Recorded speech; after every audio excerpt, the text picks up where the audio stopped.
Agora, para a gente entrar mais em como opera, né? Acho que pode ser.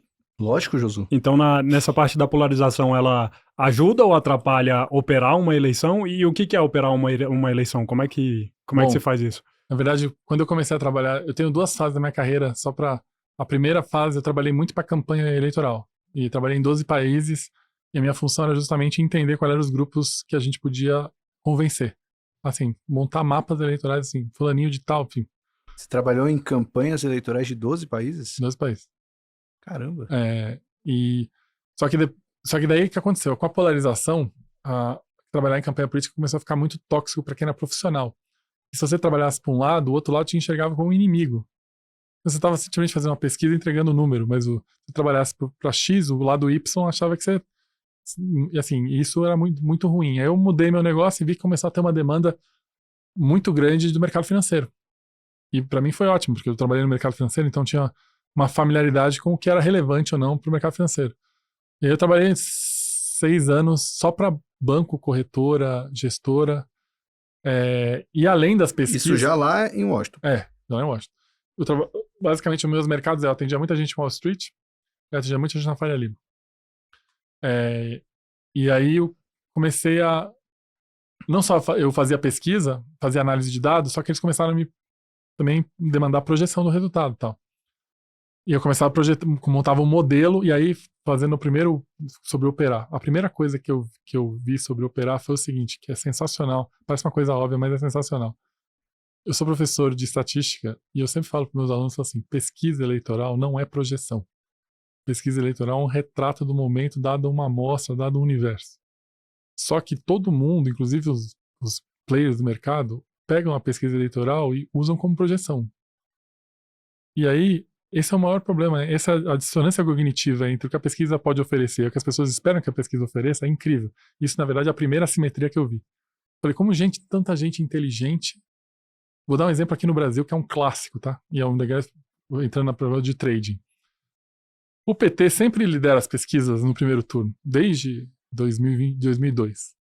Só que chega lá no primeiro turno, no dia da votação, e aí, por exemplo, em 2002 o Lula estava pelas pesquisas pronto para ganhar no primeiro turno, 2006 a mesma coisa, a Dilma em 2010 a mesma coisa, 2014 o pessoal não imaginava que o Aécio ia subir tão...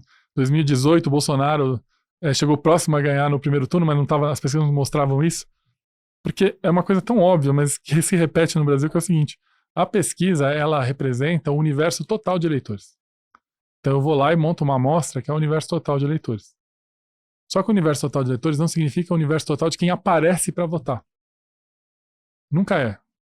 Só que quem que não aparece para votar com mais regularidade no Brasil? A baixa renda. Porque o custo do cara se mobilizar para votar é muito maior do que o cara da alta renda. Por exemplo, tem no primeiro turno em 2022, quase 7 milhões de analfabetos não votaram. E esses caras na pesquisa, pessoal de baixa renda analfabeto, eles tendem a mais a dizer que vão votar no PT. Só que quando eles não aparecem, o que acontece com a base? A base achata, e aí o PT fica com menos do que estava nas pesquisas, o outro fica com mais, e aí qual é o discurso na segunda-feira? As pesquisas erraram.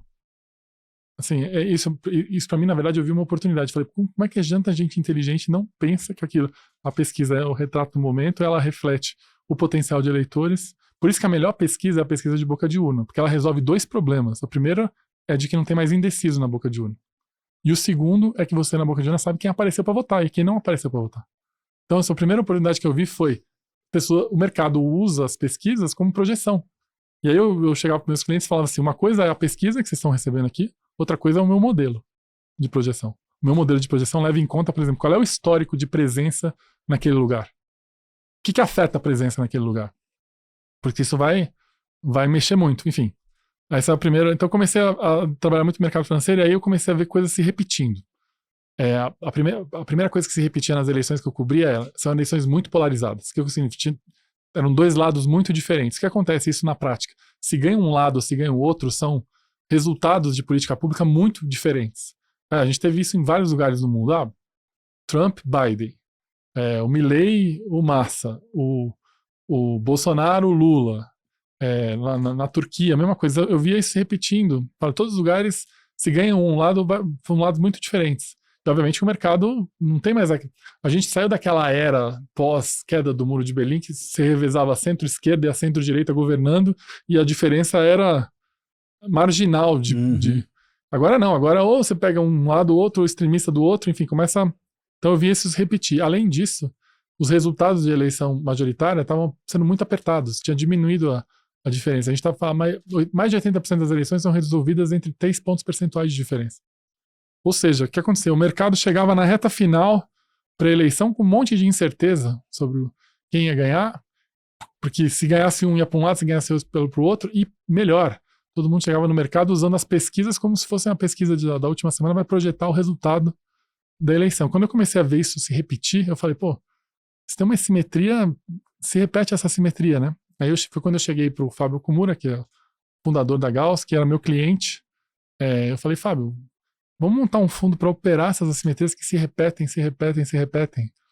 Aí a gente, enfim, em 2022 a gente simulou o fundo em ambiente virtual, mas situações reais, a gente viu que estava se repetindo mesmo.